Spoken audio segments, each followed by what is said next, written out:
Roar and Sparkles go to school.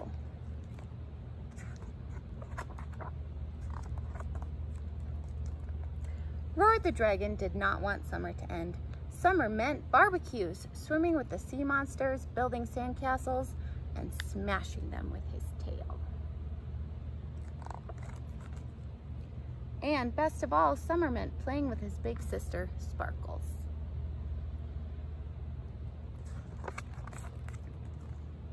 But fall meant the first day of school. Roar was not sure he would like school. What if I have to breathe fire by myself? He asked Sparkles. Not on the first day, she told him.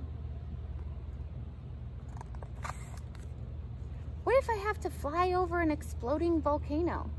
Not on the first day, she said. What if I have to molt my scales and grow them back green and purple and polka dotted? Not on the first day, Roar. But Sparkles, what if my teacher is a knight in shining armor who doesn't like anything to do with fire, like dragons and barbecues and even s'mores? Sparkles patted his scaly shoulder. Everyone likes s'mores. Don't worry, Roar. It's only school. You'll like it. But Roar continued to worry. He worried while he helped his mommy roast vegetables in the garden.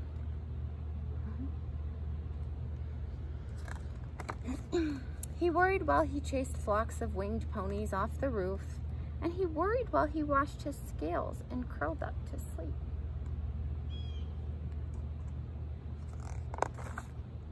The next morning, Roar waited at the bus stop with his mommy, daddy, and Sparkles, and worried and worried and worried until the bus landed at their stop.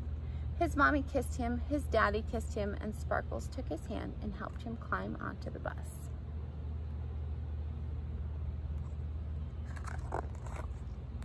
She held his hand through the loop-de-loops, she held his hand through the landing, and she held his hand all the way to his classroom. Inside, Roar did not see any volcanoes or knights in shining armor. Instead, he saw other little dragons playing with blocks and clay, and then he saw that his teacher was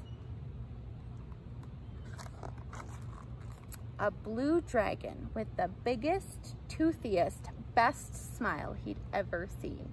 "Hello, Roar," she said. "I'm Mrs. Firestone." "See? Everything will be okay," Sparkles said. She gave him a big hug and wrapped her tail around him before flying to her classroom. Mrs. Firestone showed Roar to his very own chair next to a little purple dragon.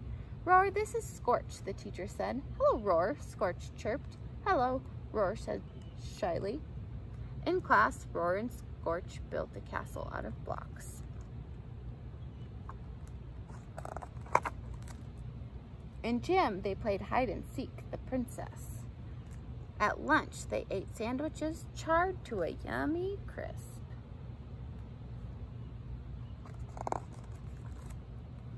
And at circle time, they listened to stories about Johnny Apple Dragon, who fried up apple fritters at every state fair, and Cinder Dragonella, who skipped to the ball and became a knight in shining scales, who loved s'mores.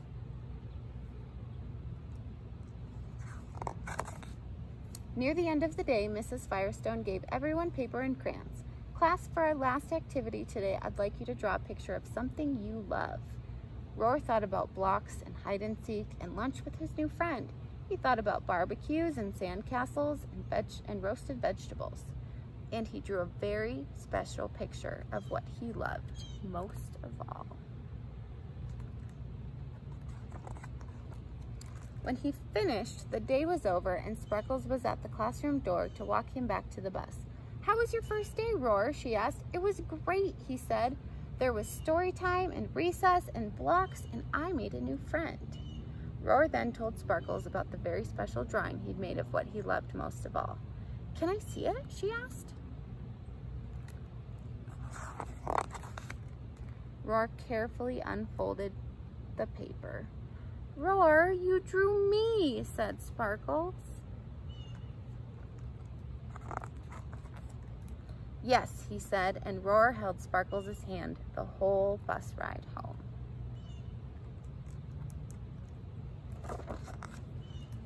The end.